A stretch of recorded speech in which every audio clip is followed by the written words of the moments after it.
Welcome to the No Script Show, where I'm not saying Jesus is punishing us, but maybe we shouldn't have called the day he died Good Friday. Yo, Odin coming out with the edge, bro. Yeah. Yeah, well, I mean, maybe it's either that or because we killed Harambe, but one way or the other, like I just I just think like we're not in the best timeline anymore. Like, You're gonna be telling your grandkids about this, and they're gonna ask, "So, Grandpa, how does killing a gorilla end up with a global plague?" Like, we'll get there when we get there. Yeah, it started with this gorilla, and then a dude ate a bat.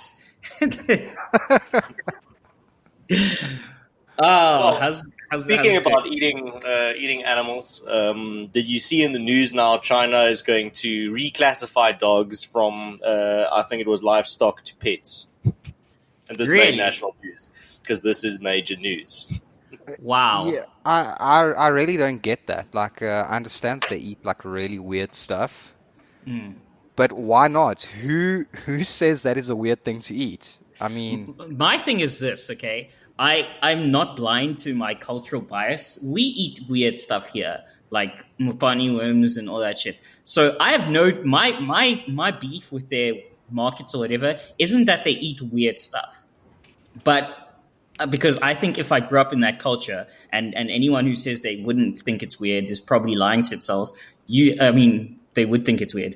If you grew up in that culture, would think it's fine. Yeah. But man. my issue is, fine, eat a dog, but there's a world of difference between, slaughtering it abattoir style and beating it to death or boiling it alive. Like that's of course. That's my thing. Not that you're actually eating dog. I still think it's weird and gross, but I just think that the methodology is my problem. Dude, I'm one of those people. I'll try anything. I don't care what you give me to eat. Like, I'll try it once. Yeah. I had crocodile tail a while back, a couple of years ago. It was kind of greasy though. Nah, man. I personally draw the line at like I'm not gonna try dog or cat, bro, even if it's offered to me. But if you want to do it, you do you. But I'm going to pass. I would try it. Like if it was something at a restaurant, I'd say I was at in China in some sort of restaurant, and it was on the menu, and I was like, "Oh, look, there's a starter of dog paw." Yeah, I think I'd try it. I think I'm not sure I'd try it, but I think I think you're the most adventurous one of us all. I'm not sure I'd try it, but like I said, my issue remains with how you kill the dog. But let's have a quick chat about our.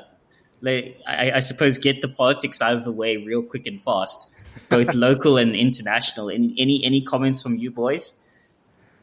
No, did you guys, are we moving to American politics first, or?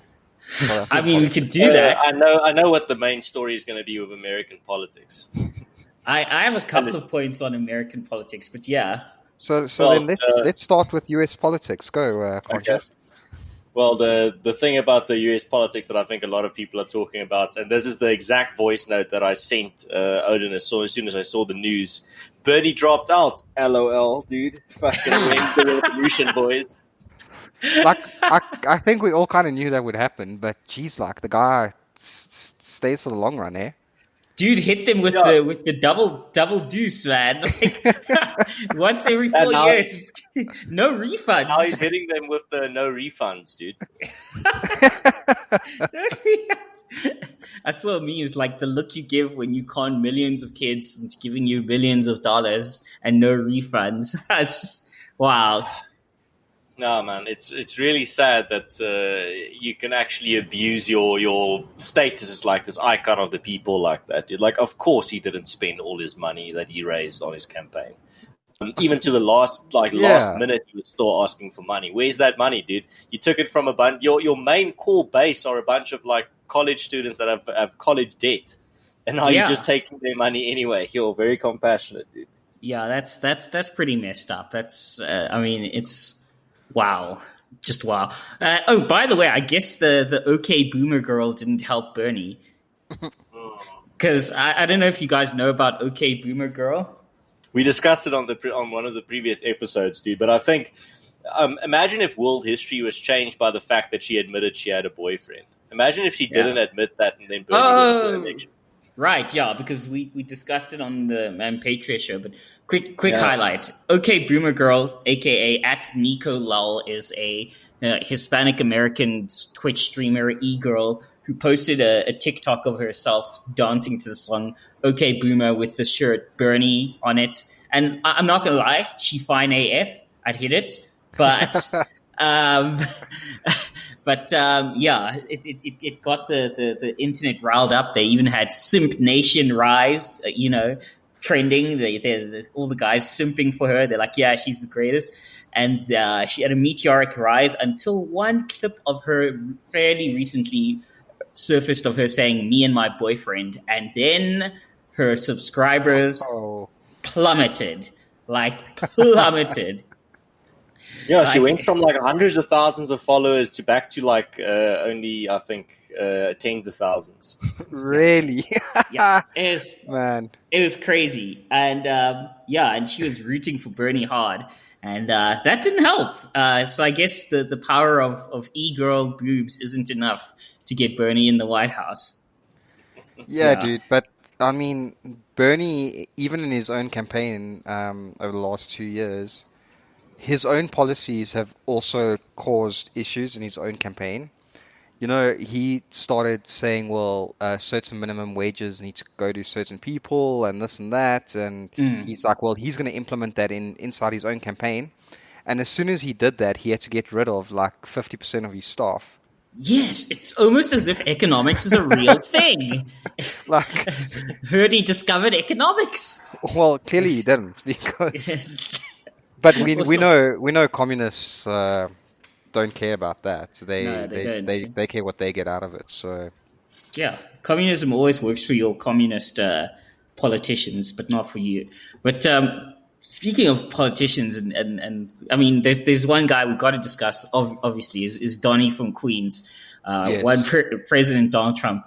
Now, I have a lot of very far left leaning friends. And I'm not even that right wing, but compared to them, I'm like the most right wing person on the planet. And they're all posting these now this news clips of President Trump's calendar of shame on how he denied the coronavirus, how he said it was a hoax, and how he wasn't doing enough. Okay, here's a couple of things. Point number one. Donald Trump never said that the coronavirus is a hoax. What he said was that Democrats playing up how much he's denying it is a hoax. Those are two very separate things. And number two, yes, Donald Trump played this down in the beginning. Correct. 100% correct. You know what is also correct? That literally everyone else played it down as well. The Washington Post said, "Get a grip, America. The flu is much worse." Yeah, New York Times literally said it's just the flu, bro. Dude. New York Times also hardly a right-wing establishment. You know, if Trump said he liked breathing, they would hold their breaths until they die. They're so New York Times. And then also Donald Trump already back in January. I think it was back in January or early February where he announced bans on travel from the epicenter. Exactly. That's what I was getting to. I was going to say. You know, so these newspapers were all saying that it wasn't that bad. Literally, everybody dropped the ball on this initially. I'm old enough to remember when Nancy Pelosi was doing videos of herself in her home district, the part that doesn't have a million fucking homeless people shitting on the streets, saying, "Come on down to Chinatown, everything's fine, there's no issue here."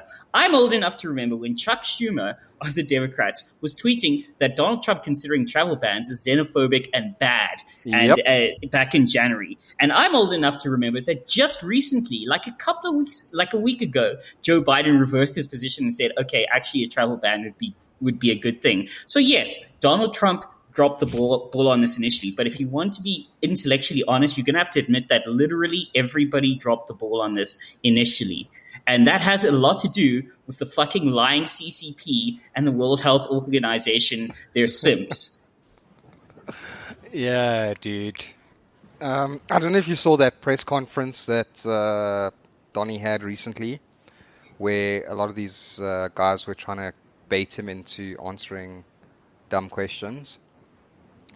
And No. Why? What happened? it's worth a watch. He's just like, that's a stupid question. Stop asking me dumb questions. Like, Wow! Like you straight to know, their faces. yeah, dude, it was really hilarious. Like to 3 or 4 different reporters, because they were all asking him the same thing. Like, what do you think? What do you think of people thinking that you didn't do enough about coronavirus? And he'd be like, that's a dumb question. What people? Who are these people you're talking?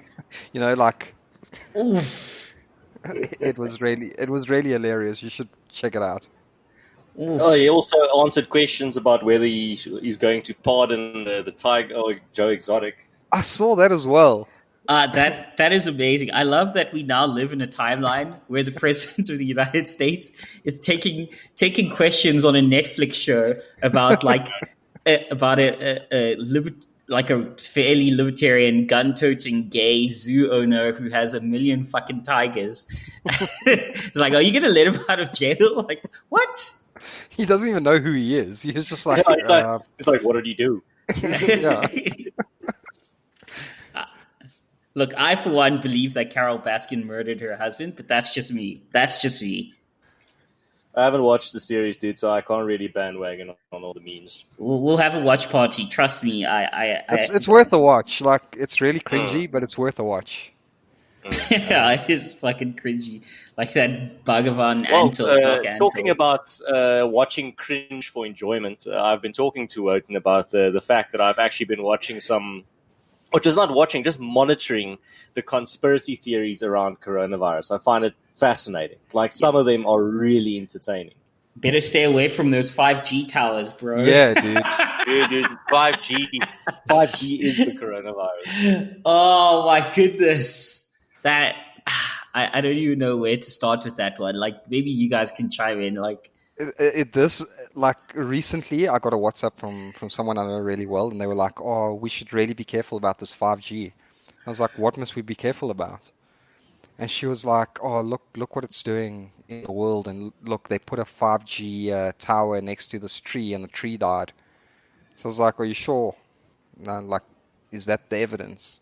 That's, like, give me something. Like, show me something where there was actual scientific evidence done. Like, I've got no doubt there are microwaves and shit that's not good for us. But guess what? There is nothing we can do about it, because if we want to have a society where things are cheaper, our communication is faster, we can, do all these different things, we need stuff like 5G. yeah. And I said to her, at some point, everyone's phones will only be able to support 5G. So either you get on the bandwagon, or you just, like, Drop out of society. yeah, don't Yo, use a cell phone who anymore. needs fucking 3 and 4G, dude? We've got Edge. I quoted some Yeah. chick's tweet. Was it Mindy Robinson? It's Randy Couture's girlfriend. She's like, "Why do we even need 4G? I mean 5G. My 4G is working just fine." And I quoted and I said, "Why do we even need to tame fire and cook our food?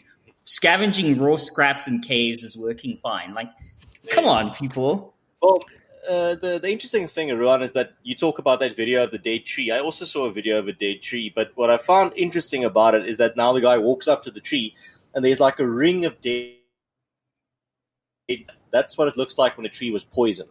You literally throw the poison around the tree in a circle so that it poisons the roots and it dies.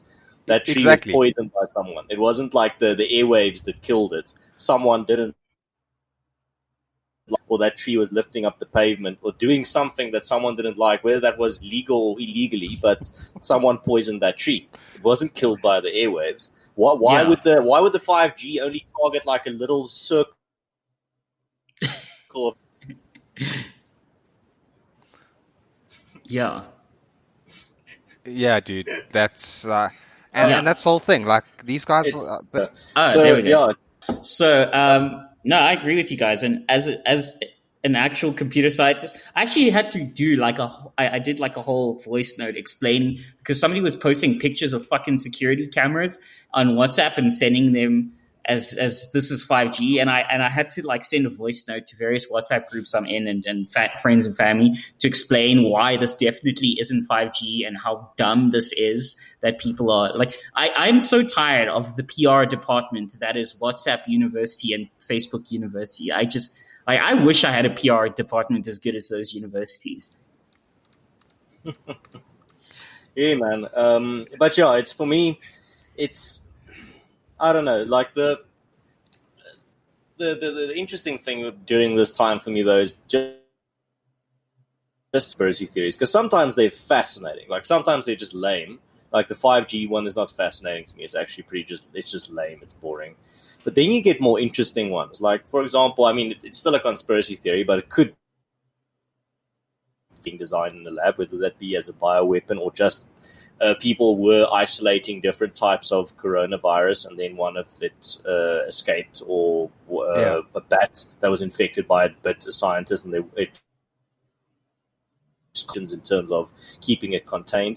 I mean, that's a theory that's interesting to me because there is an element of reality to it. I could easily believe if tomorrow evidence came out that this is indeed the case and that's how it spread, I wouldn't be surprised. So that's why I like those types of theories. But when it comes to like, there's actually not a disease, it's actually just microwaves or whatever in the air that's causing it. Like, no, that's not possible. Yeah. If we want to move forward as a society, we need it. Yeah. And if it was not a disease, if the disease didn't exist and it was just like the signals in the air that was causing it, thousands of cases of people getting the disease with like inexplicably getting the disease. Like, for example, people that self-isolated that never exited their apartments will be getting the disease. And people that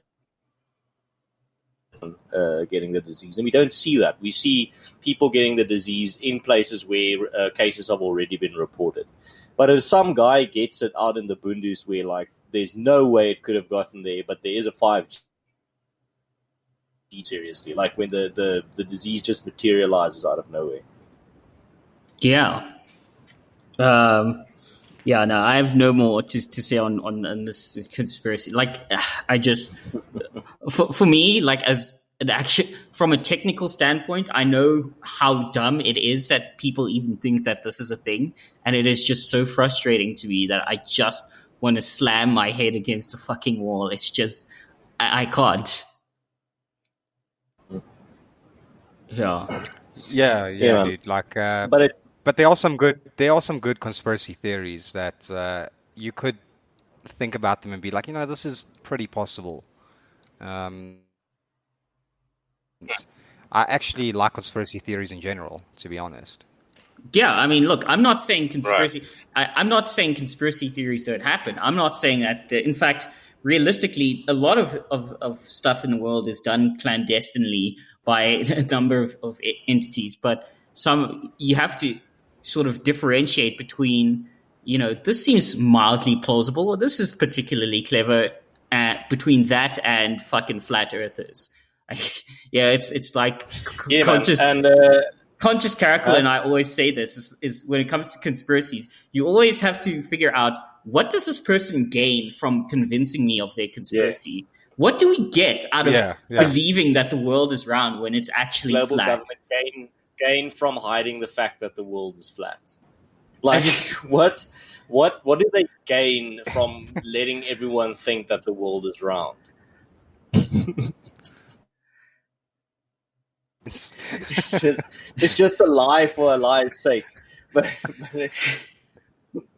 anyway, it's not a conspiracy theory, but I do believe that one of my favorite, we currently have alcohol sales are banned in South Africa because Bigotry's very expensive whiskey was stolen in 2013.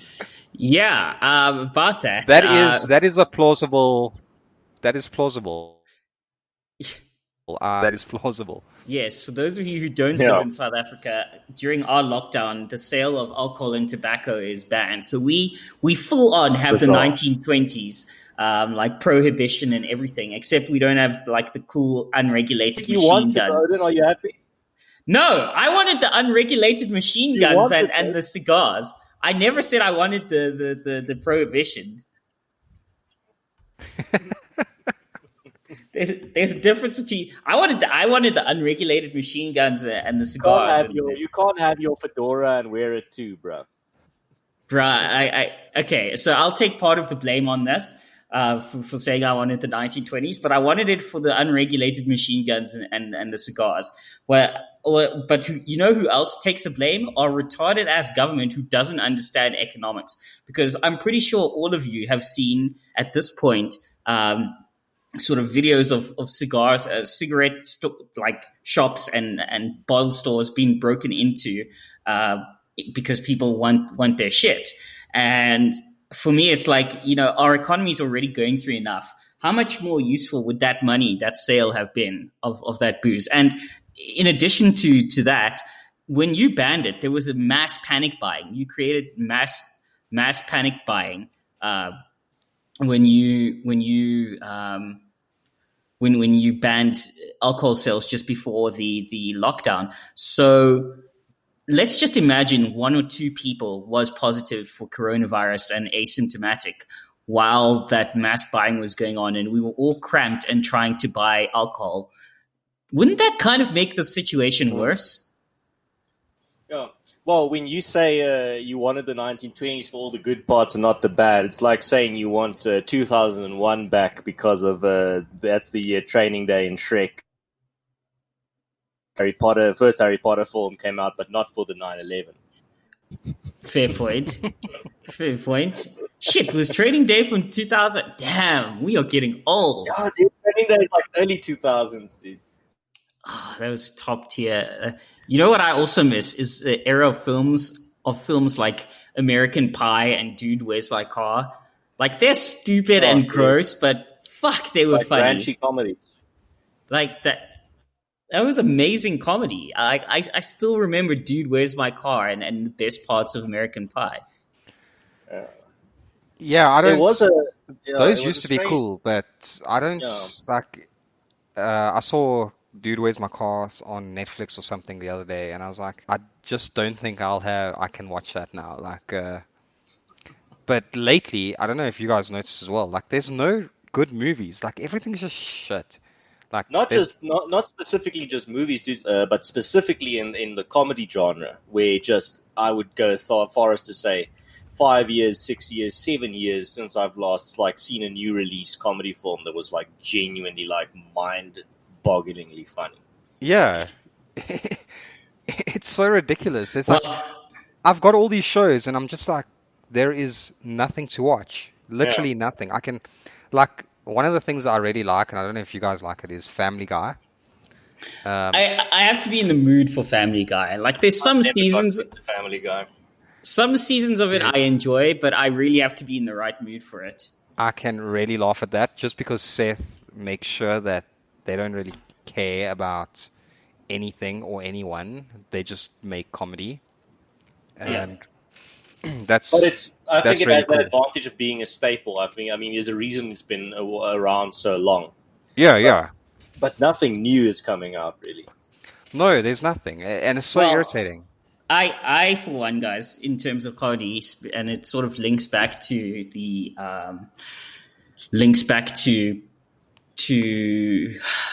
whole American Pie theme. Is I got into a film called Goon, and the sequel to it, Goon: Last of the Enforcers, and it has Sean Patrick Scott, I believe it is, the guy that played Stifler.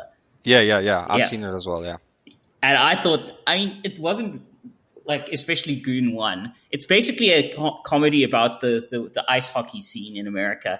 And I didn't think it was brilliantly, rollover hilarious, but it had me smiling the whole way through. Just the lovable dumbassness of Stifler's character and just how he's such a good guy. And I actually really smiled at it. Seems like in terms of pop culture, we've moved away. Well, early 2000s to mid 2000s was ranchy comedies, lame comedies, but as the strategy was, how many jokes can we fit into a minute? How many jokes can we bombard the viewer with before they even realize that joke wasn't funny? We throw another one at them, and some of it worked. But now we seem to have passed away from that type of genre into almost like in pop culture now, a comedy needs to have like a message. It needs to almost be like a dark comedy to really get acclaim or be seen as a film. Like you get funny things. It's just not that funny. Like I mean, I can watch them and I can appreciate that it is funny, but I can't finish watching the movie and think to myself, you know what, that was hilarious. Yeah. It's also because there are so many things we're not allowed to joke about anymore. Well, quote unquote, aren't allowed to joke about anymore. I mean, in addition to stuff you're not allowed to joke about anymore, I think our comedy, as with everything else, has become so damn polarized. Like, I've seen bars kick out in the States, people kick people out. I've told the story a few times, especially in New York, kick people out for wearing MAGA hats, you know, and I still prefer him to. I prefer Donnie from Queens to either Biden or to Biden and to Bernie. But I mean, I'll admit his flaws and the things I don't like about him. So I'm no full on MAGA bro. But honestly, like late night comedy, there's only so many low hanging fruits, orange man bad jokes that I can endure. Like, it's not even funny anymore. It's just fucking lazy comedy. Orange man bad, in terms of lazy comedy, has become the fart gag of comedy. It's just so low hanging. It's the jump scare of horror. It's so low hanging. It's But it's almost as if comedy has become like more political comedy has become a thing. Like with all I think it's almost like the era of like the late night funny men has almost bled into the whole comedy scene as a whole. Like there used to be a time when it was a novel thing to have like the Colbert type characters, or like a Jon Stewart type character, or John Oliver, or whatever. But now it's become such a staple that I think because of its success, other types of comedy have just become more politicized in terms of trying to copy that success. And now everything is political, and it's not funny. Because it's not funny if it's partisan. It's only funny if you joke about everyone. That's why South Park is funny, because it jokes about every type of ideology. But then you get these other types of comedies that are just like, for the next 30 minutes, we're just going to make jokes about Orange Man bad, or Republicans are racist, or whatever. And it's not funny. It's just like the people that enjoy it are just watching it because it's like sucking their ideological dick. Yeah, exactly. But and not even just comedies, like even action movies and stuff like that. Like there's been very few in the last, I would say, 10 years that I've been like, you know, that was a freaking good movie. And I used to love thrillers as well. Like you just don't get a good thriller, or you know, dude, Fast and the Furious 17 is a masterpiece. Oh fuck. Jeez,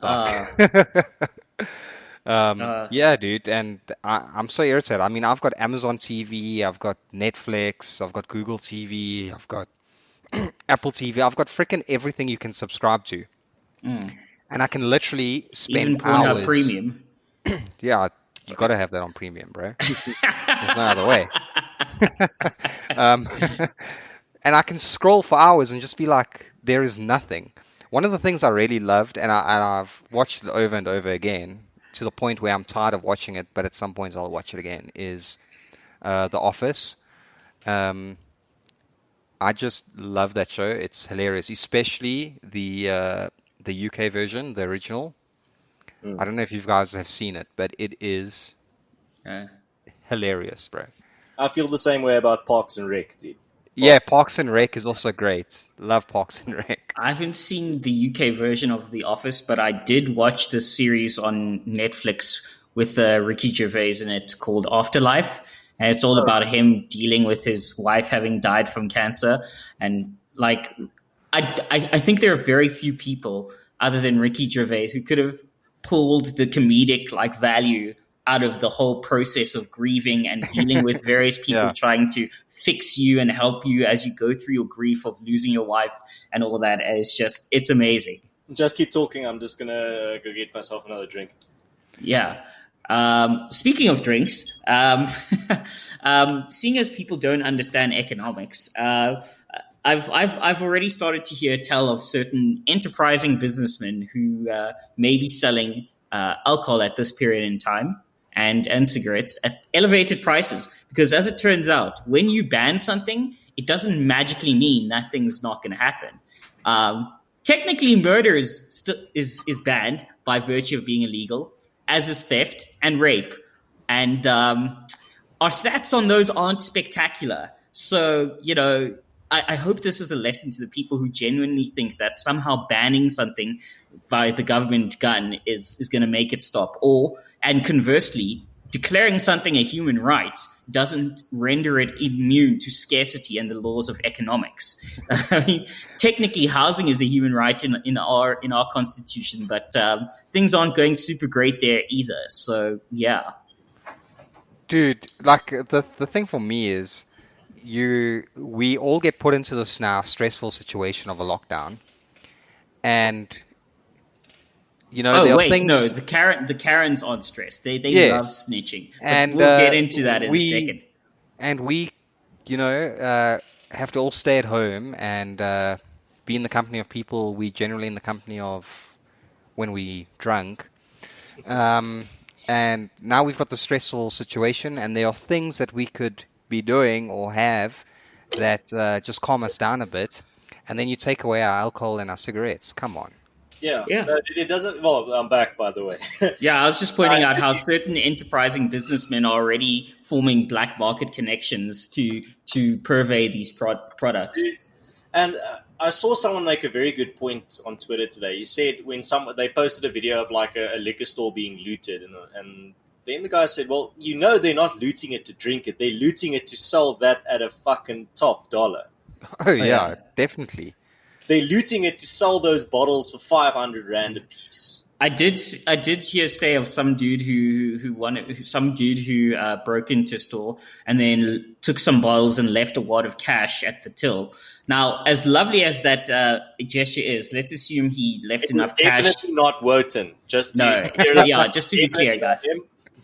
Definitely not me. As lovely as that gesture is, I'm just going to go ahead and point, and I'm assuming he left enough cash for the bottles and to fix whatever window he broke into. 10 bottles of whiskey, and he did leave tracks in the direction of where you stay. But I mean, it's pure coincidence. I mean, that's sheer. That's his. Although I have heard security cameras say that he's devastatingly handsome. And he spray painted taxation is theft on the wall. But I mean circumstantial evidence. What?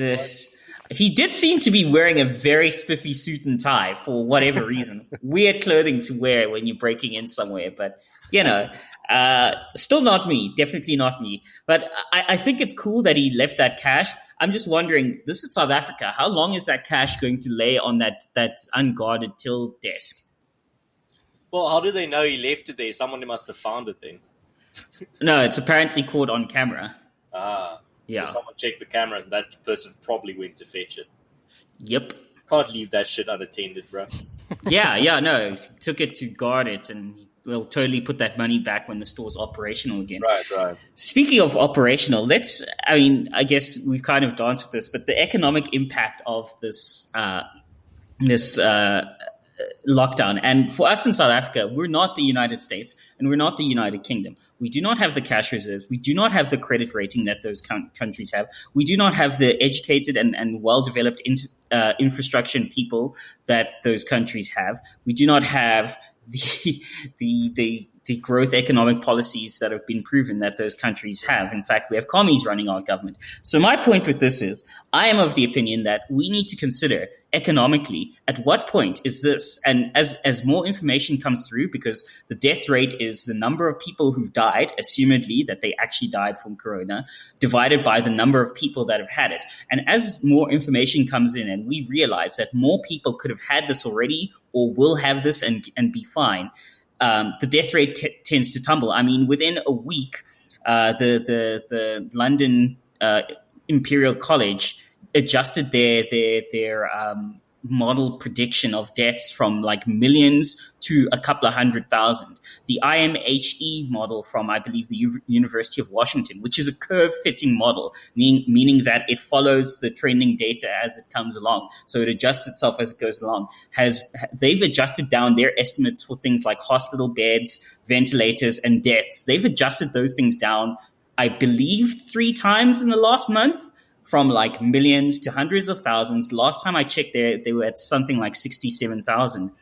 And granted, those are still people. And I had a whole argument with people in WhatsApp groups that I'm in about this. That they're like, well, what if your mom was one of those 67,000? And I made the point that you don't make policy. I mean, yeah, it would suck if it were my mom, but you don't make policy decisions from a place of personal stake.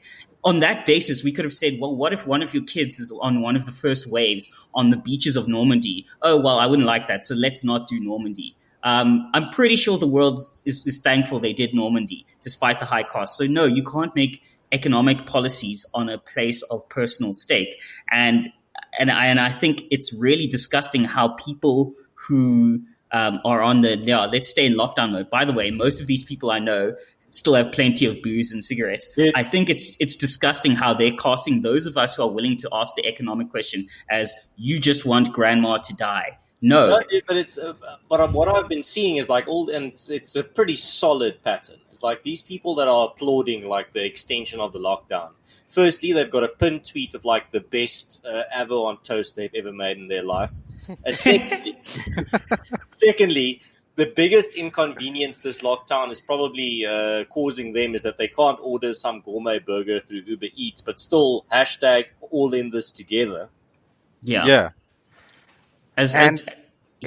At what point does people think that poverty does not cause death? Exactly. Like, the economy is people. Us being worried.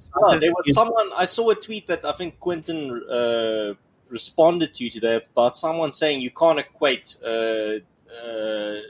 your wage stopping with death or something like that, or you can't equate not earning an income with death. And he's like, yes, you fucking can. I mean, come on, like it's and that's the thing. Do we want to? I mean, I was speaking to someone the other day as well. I was like, would you rather not have a lockdown, or maybe have a lockdown but have a lot more freedom of movement and be able to do business, or would you not take a salary for 6 months? What are you going to do if you don't have a salary for 6 months? It might be fine for 2-3 weeks, 4 weeks, 5 weeks, 6 weeks. Do it for 6 months, and then do it to if you have a domestic worker, don't pay your domestic worker for 4 weeks. What's your domestic worker going to do? Yeah. What is your? I mean, like I've got employees, and my company just lost a big contract loss last week because of coronavirus, and they basically said to me, we have to cancel this contract with you. We'll reevaluate it in October. So that's a big portion of our monthly revenue gone, at least until October, where they'll reevaluate.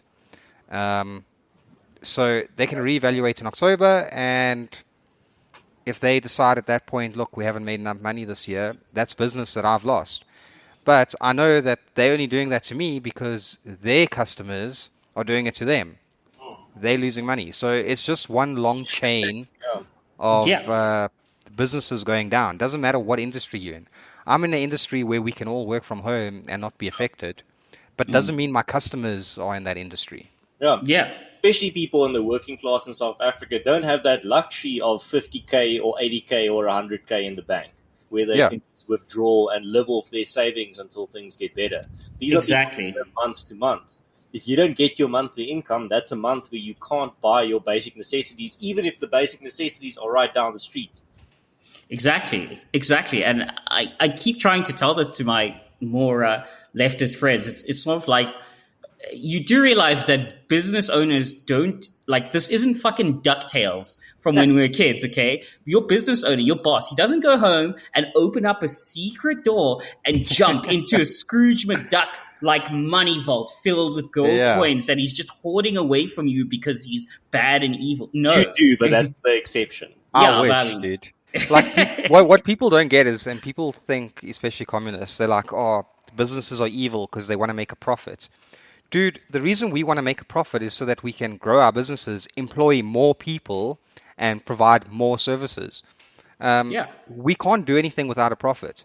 If you take our profit away, we lose employees, and that has a knock-on effect as well. And Yeah. when you're But- not making a profit and you're still out of the goodness of your own heart paying your employees, Yeah, paying them out of your own wallet. It's not like your business just has this pool of money that you yeah, save for emergency. Like Yep. that, if you're not making a profit, that every cent that you pay them is coming out of the business's wallet. And the business is going to be more impoverished for the next few years because you're actually going to hit the bottom of the barrel sometime.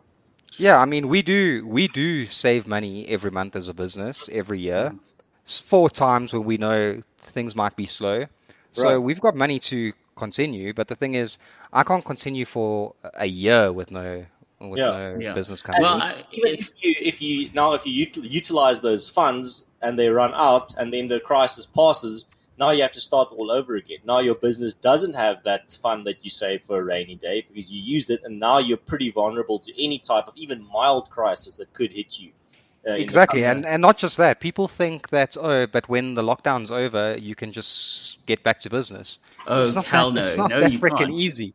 It doesn't mean you still have It's the like, business to do. it's like taking a car and leaving it outside and not starting or driving it for like 5 years and then starting Yeah. it again after. It's not going to happen that way. I mean, it's like I always say, with a great example is Microsoft. People like Bill Gates is disgustingly rich. He shouldn't be this rich, blah, blah, blah, blah, blah.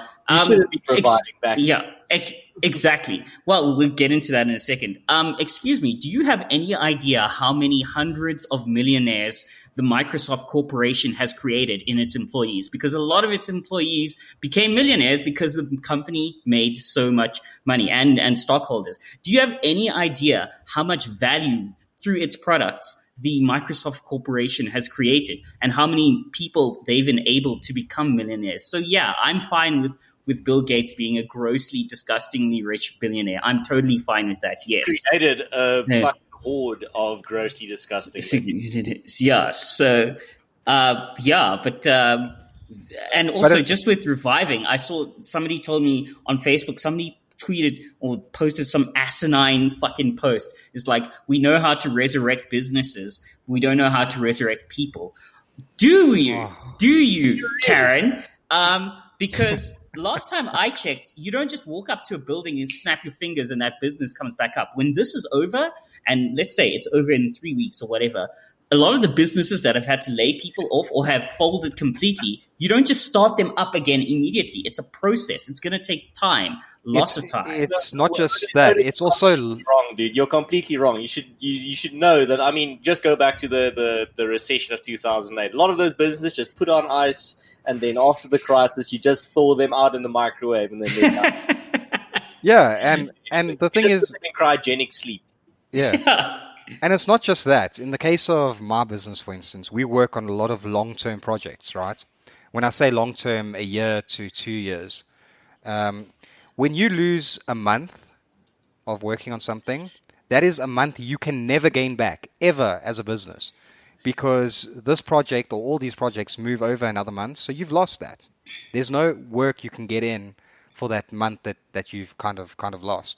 But did you see those idiots that are saying people that are renting houses should have the ability or shouldn't need to pay their rent during this period?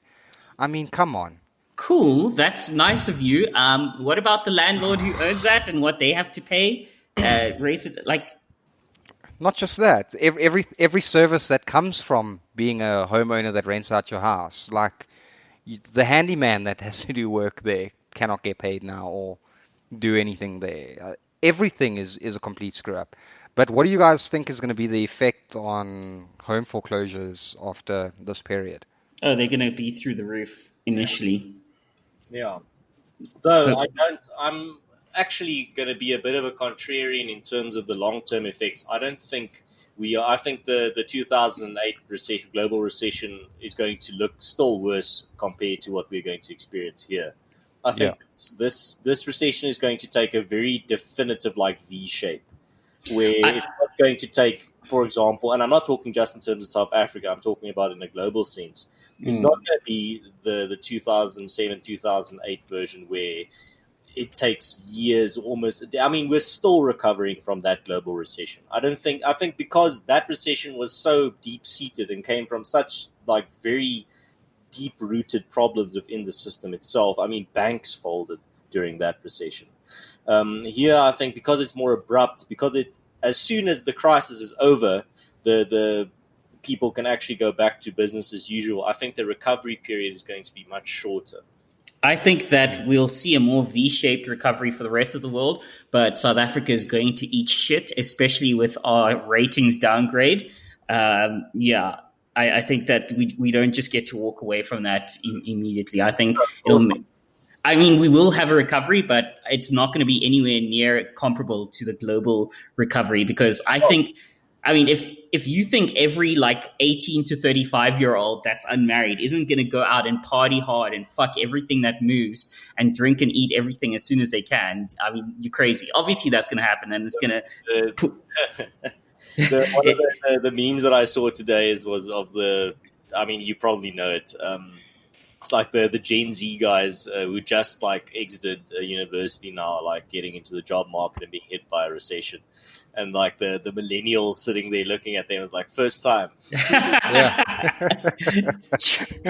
First time, yes. Two unprecedented, once in a lifetime economic disasters just happened within Because 2008 was also coincidentally just as the average millennial was ending their university degree.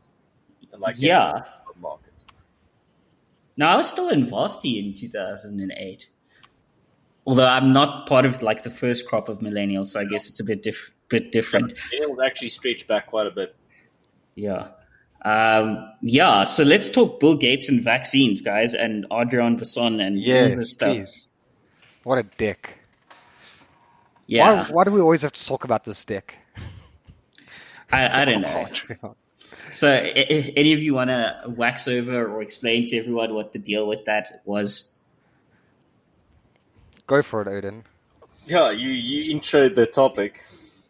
Okay, well, Bill Gates, and I guess technically the Bill and Melinda Gates Foundation, technically, we all know the man's on a mission when it comes to health and vaccination and all that shit.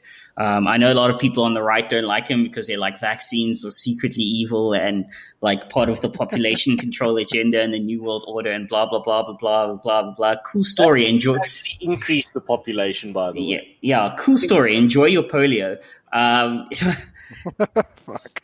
Yeah. So he was under hot water because of a fake news article that was published here in South Africa.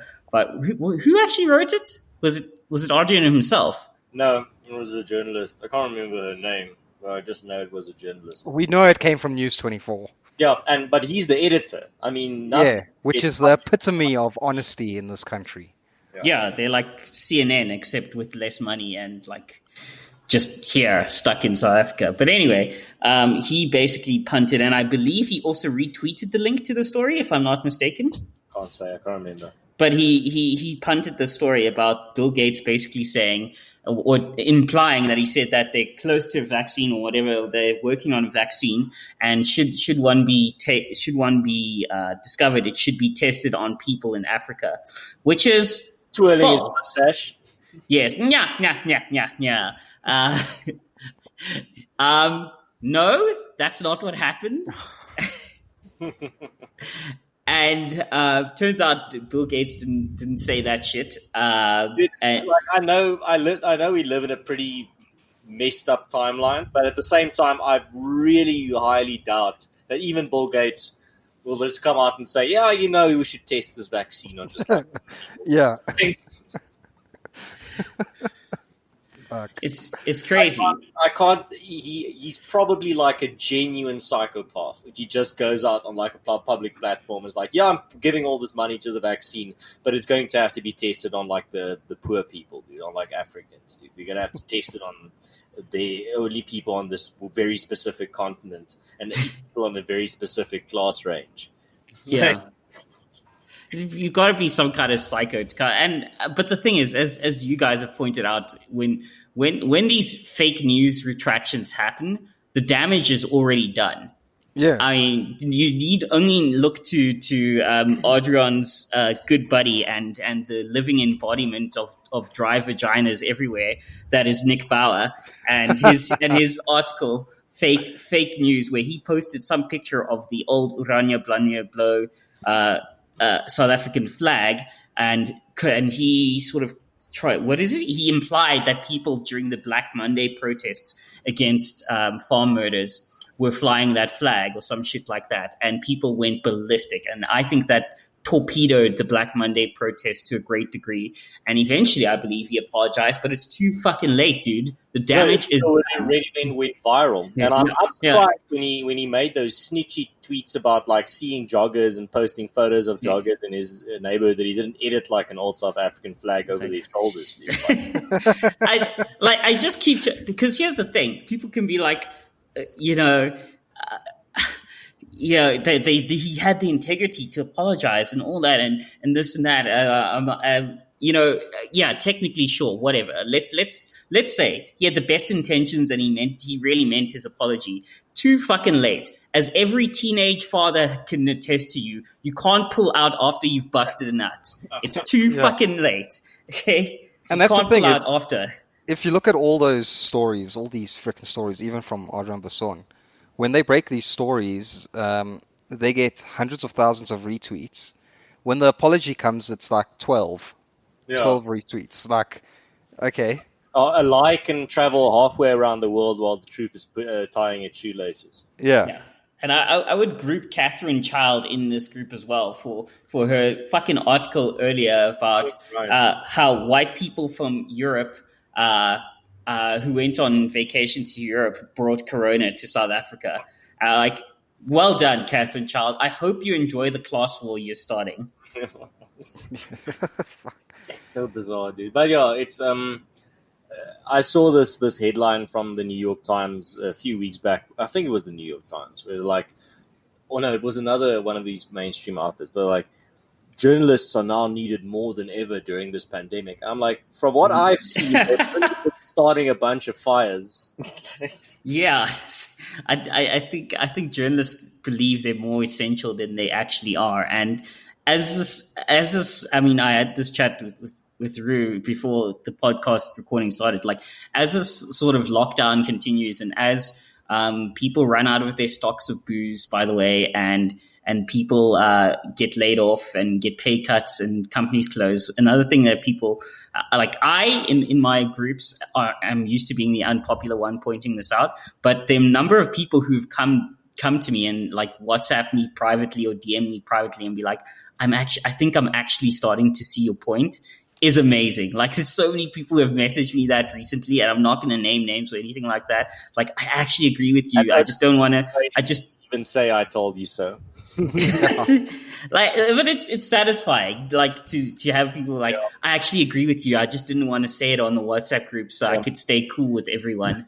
But dude, maybe just to finish one of my thoughts on the journalists, like, there are genuinely still quite a few left that are like pretty much trying to be objective and do their job, but they do a little bit of progress in terms of redeeming their profession's status or their profession's legitimacy or view in the public eye, and then these other journalists just come in and just overshadow them completely with just absolute fucking garbage.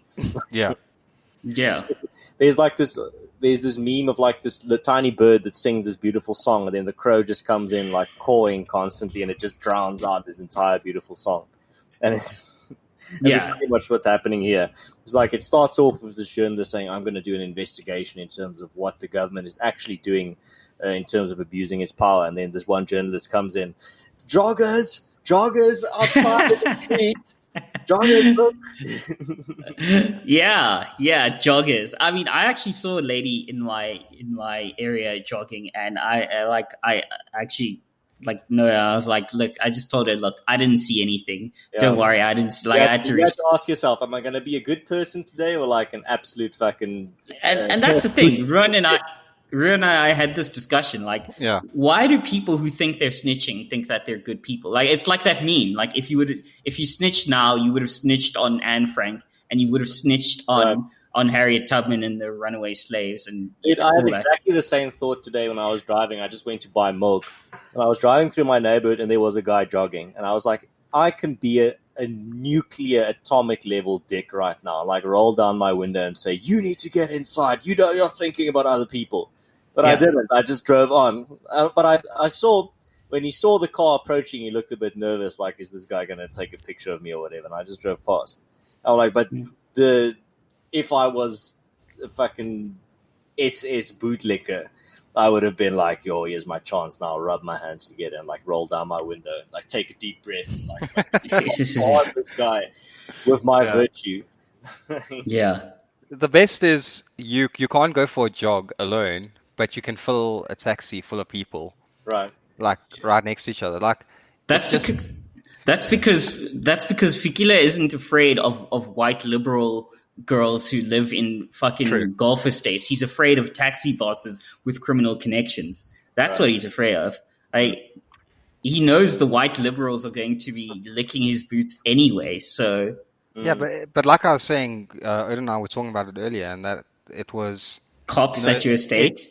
It's yeah. Well, we have cops in our estate, but besides that, is like these guys think they get such a high, like actual drug high from ratting on people who are not doing anything to these people at all. All they're doing is taking a walk. They walk alone. They're not within a 1 kilometer radius of another person. And I love how they're so easy to snitch on people, during a lockdown like this. But when we don't have a lockdown and there's real shit going on, you won't snitch on things that are really affecting people. Yeah. Well, I mean, in my own like friends groups and stuff, like people are, like most people that I talk to, they're like, oh no, if you go out, you're propagating genocide, so it's okay to snitch now. I'm like, are you serious with me? Right? Do you genuinely believe that alone? Like there was that one.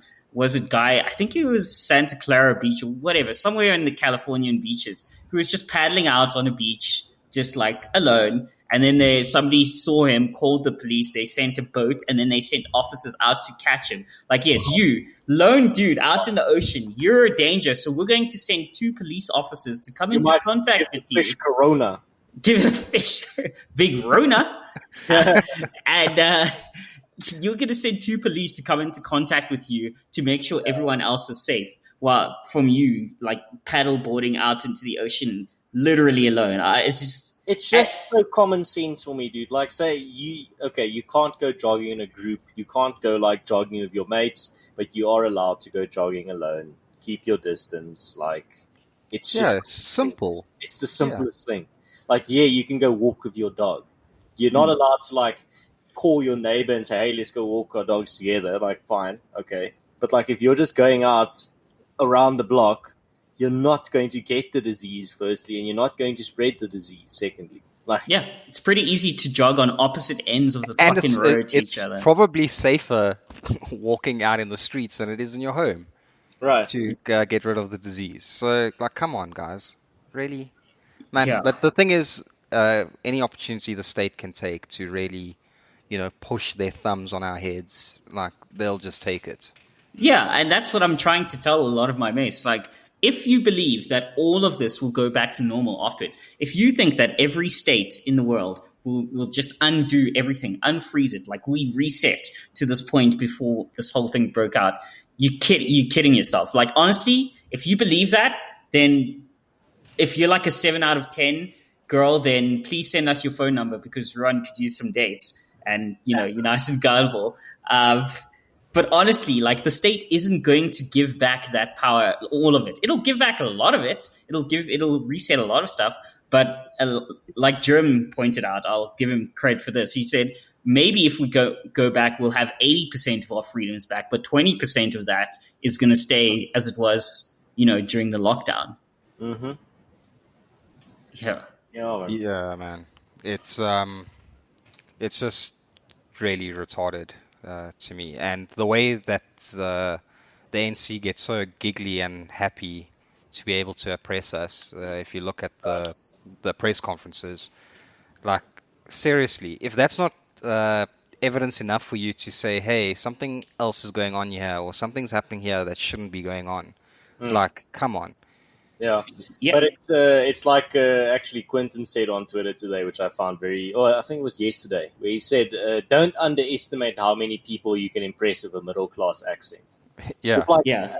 I sent him a voice note today as well, where I said that was actually a very acute point, because I was thinking about it, where I'm like, Oh, Cyril speaks so Yeah, well. Cyril- He's so great. Well, so do I, bitch. this is Listen the to best me. speech I've ever heard in my life. I've never heard an inspiring speech like this. This is Cyril's JFK moment. This is really, I'm so glad to be South African. This is absolutely the most proud I've ever been to be South African. And I'm like, what? He was just standing there reading off a teleprompter. Have you ever heard like a just a mildly competent speech in your life? Where someone's Yeah. not reading off a teleprompter. Like, the are your best, standards that low? the It's like- best is old Simon saying, "The world admires and respects the decisive actions taken by President Ramaphosa." And I was like, "Who's the world?" And please show me what they said, because Yeah. I don't even think South Africa has crossed the minds of the world. no ways, man.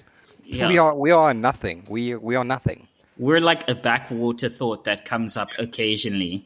The only ones that are worried about us is Zimbabwe, because they rely on us. Yeah. That's the Yeah. only ones. But it's just so bizarre for me. Like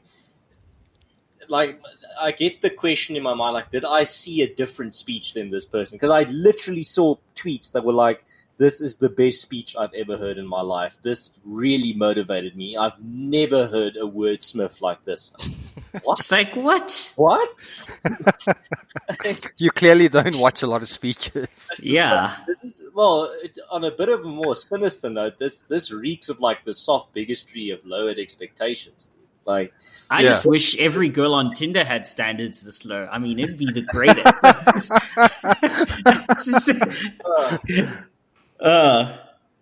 Yeah. but I think a lot of it comes from the fact, well, firstly, it's very easy to contrast the current president with the previous one that couldn't even like pronounce numbers. But now you have a president, like Quentin said, with a middle class accent. You're like, oh, so eloquent. So, as News 24 described it, majestic. Yeah. Majestic. Jesus, man. And that's another thing we can go on about the media is, like, we're not here to hear your opinion on the president's speech. No. We're there on your side to know what the president said in his speech. Right. Like, we don't care if it was fucking majestic in your fucking eyes. We're not here for an opinion piece. Give us the freaking facts. I hate that News 24 majority of the time, like blog post style journalism. yeah, like they like, oh, this is news. No, that's an opinion piece. So label it as an opinion piece. 100%, yeah. Yeah. Yeah, the soft bigotry of lowered expectations, as you mentioned. Like, this black man is speaking so well. Like, I must listen. Like, just Best speech ever. It's Best speech. It's on the same level as JFK's "This is why we do the hard things" speech. just it's fucking.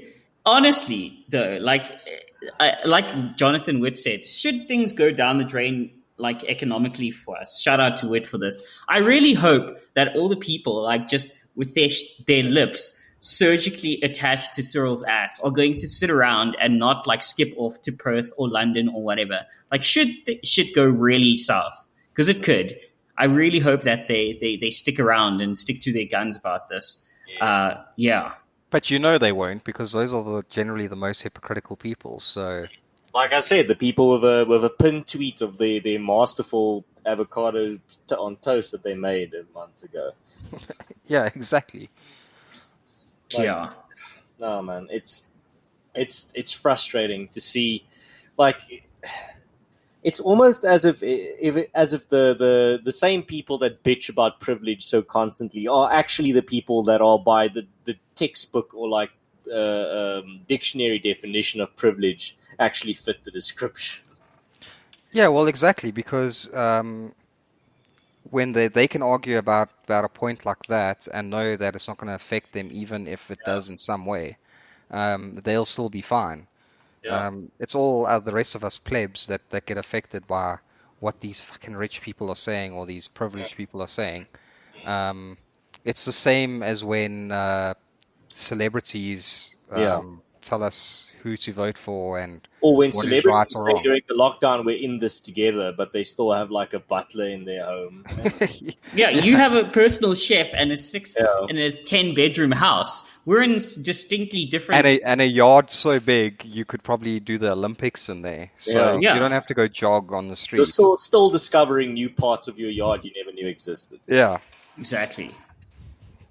And again, I really think, and I don't even smoke, I really think this ban on the sale of alcohol and cigarettes is so incredibly fucking dumb. You don't smoke, but you drink.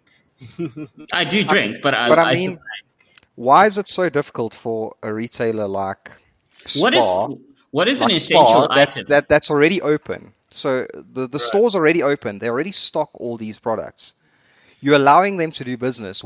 Why can't they just sell whatever else is on their shelves? Well, I saw on Twitter, and maybe I should like give him the space to defend himself on this. But I see on Twitter Jimmy Ramachopa said it's they shouldn't sell the alcohol because it's unfair to those shops that that only sell that item, that they're not open right now. Like it's unfair to, that's his position if I understood it correctly. It's unfair to bottle stores to let if you are not sell. if you are not fast enough to run the 100 meter in the Olympics, should they cancel the Olympics?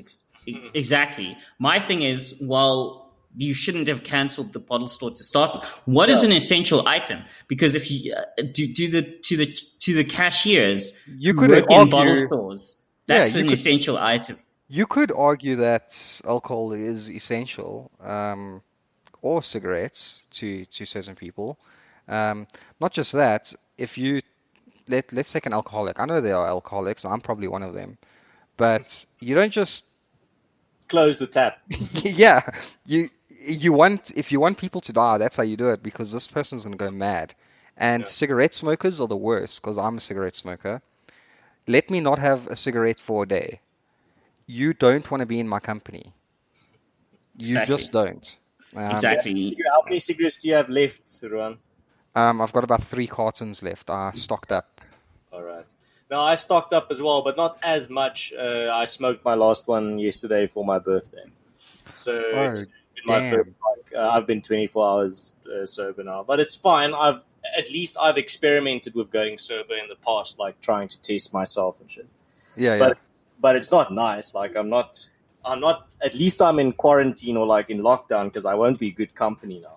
Like, Yeah, I'm yeah. not gonna be super cheery and I mean, regular listeners that have listened to me on the show in the past will realize that I'm not as talkative or like as witty as I usually am.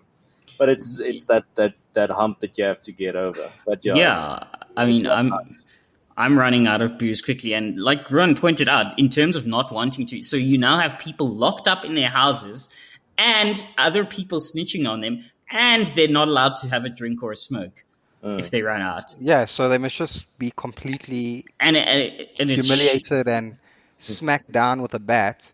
And I mean, not just that. Like I say, you could argue these things are essential. Just like you could argue, like this is a simple example. How many men who build shit and are fixing up their houses, whatever, now have the opportunity to do something at home or fix stuff up at home because they can't work? But you can't go to a hardware store and go buy some shit. Yeah. But the thing is, in terms of running out, even though you stocked up, Ruan, we still have 21 days left. So you probably have like 2.8 or something cigarettes per day if you want to last the entire lockdown. So it's a reality that I think is going to start setting in this week or this coming week rather. Yeah. I think people's alcohol and cigarette stocks are gonna start taking it because people need to remember, even the people that stocked, they stocked for 21 days. They didn't stock for now an extra extension. So I'm just interested and curious to see how the tune changes when people's stocks start dwindling. I said the exact same thing to so many of my mates. I was like, you know what? We'll discuss this in a couple of weeks' time when a bunch of you have had pay cuts and you don't have booze. Yeah, and like I said, you could argue this is one of the worst times you could ever actually stop people from buying alcohol or cigarettes because you're already putting them in a really uncomfortable situation. Right. And now you just want to pretty much make it worse. But Especially for people in like the lower classes, dude. If you're in the working class and fuck, dude, if you're a mine worker, you can't work from home if you're a mine worker, bro. Yeah, Now, yeah. if you're at home, you're frustrated as fuck. You don't know where your next paycheck is going to come from. And now you can't even have your little escape of having a cigarette on the porch. Well, yeah, exactly. And I question that, because realistically in South Africa, people in lower economic brackets are also happen to be our most immunocompromised population, right, with the prevalence of TB and HIV. So you're having all the people, especially like us in like sort of nicer jobs and economic brackets, who are basically the purchasing power of the country. You're having all of us stop buying, stop doing the economy. While, let's face it, I've seen plenty enough videos of people in poorer areas going about their business to realize, this is equality for some, but not for all, in that a lot of people are just going as a... So if this is ravaging through the townships, I don't think us isolating is really making much difference other than killing our economy. And I think that when we come out of this, it's going to be like, oh, okay, we did all this work, we made all the sacrifice, we killed our economy, we bear with the ratings downgrade, and oh, by the way, a bunch of people still died anyway, because it's really hard to isolate when you live, as Jonathan Witt pointed out, in a 4x4 metal shack with 6 kids. Like, it's just not that easy to isolate. I'm going to use as a final thought, because we've been talking for, I think, an hour and 15 minutes. Yeah. Just the final thing that really, like, it breaks my brain. And it's this whole idea of like China opening their borders again, opening their economy for business again. Let's take the city of Wuhan, for example. This is a city that had like 50,000 or 40,000 cases. And now everyone, let's go on the Chinese narrative. Everyone's healed, everyone's fine, everyone's recovered. But not everyone was infected. So it's not like the entire city has like an immunity now. It takes just one tourist now or one person from the outside with the disease. Yeah. All over again, but nobody's pointing that out. Everyone's just like, wow, look, they've defeated the disease, and now their city is open for business again. Look at this big party they're throwing. I'm like, but only like 40,000 people in that city were infected according to their numbers. That means even if all those people recovered, it's like 1% of the entire city that got the disease and are immune now. The rest didn't get the disease, so they're not immune. So it only takes one person that breaks out again, but nobody's pointing that out. Everyone's just acting as, wow, dude, China's defeated the disease. Everything's open for business. They're opening their borders again. Everyone's going back to work. But it only takes, for what we've seen in other countries, it takes one person to completely bring that entire economy back onto its knees. But nobody's pointing that out. It's just strange. And not just that, a large percentage of people are asymptomatic, so don't even know they have it. Right.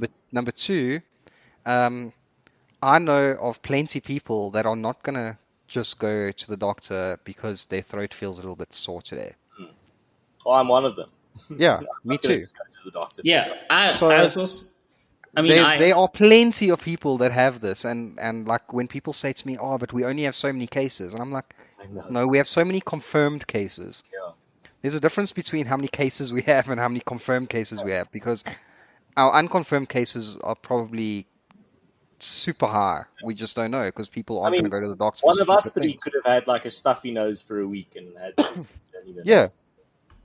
yeah, and we could have gotten over it since. I guess, that's my thing my main closing thought for this would be sort of in terms of China and the WHO, their side chick, the World Health Organization, was the base Japanese minister said, the Chinese Health Organization. I see the head of the World Health Organization is crying and saying we shouldn't politicize this, and we should, and they shouldn't, and they. And you shouldn't criticize the World Health Organization and blah, blah, blah, blah, and all that. He's sort of playing up the victim. Too fucking bad. Yes, we should, because we know that this is the fault of the CCP. They sat on this for a month. They let millions of people go in and out of Wuhan while knowing that this was out there. They lied about humans. The city of Wuhan is in. 7 million people in that time span left that province on like different types of ventures. Not to mention, they lied about human-to-human transmission. And all the way along, like a simp to an e-girl, the fucking World Health Organization was siding with them. So yes, Donald Trump, Orange Man bad, might be unsavory in calling it the Chinese virus, but you know what? There's a bigger issue at stake right now, and I really hope, and my biggest anger here, I say this as somebody who's privileged in this situation, and I do mean actually privileged in that I haven't lost my job, I still have my salary, I still have everything. I say that as someone who's in that lucky position. I still want there to be some sort of recompense or retribution against the CCP for this shit. We cannot let this, and I really hope this will lead to a reconfiguring of world supply chains and a rethink of how we deal with each other as people. 100%, bro. Yeah, I think that's a good place to leave it. We just all sue China and make sure they pay for their sins. Yeah, China is asshole, as they say, and there's that fucking meme. I love that meme. That's one of the best memes I've ever seen, dude. Yeah. Don't trust China. China asshole. Yeah. That's amazing. I love that. It's like if you could distill the moments of our time, like that'll be one of the highlights.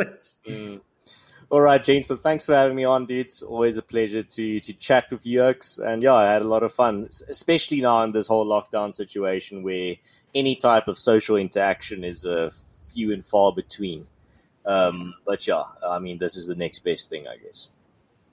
Yeah, dude, it was awesome having you. Thank you, Odin, as well, dude. It was fun.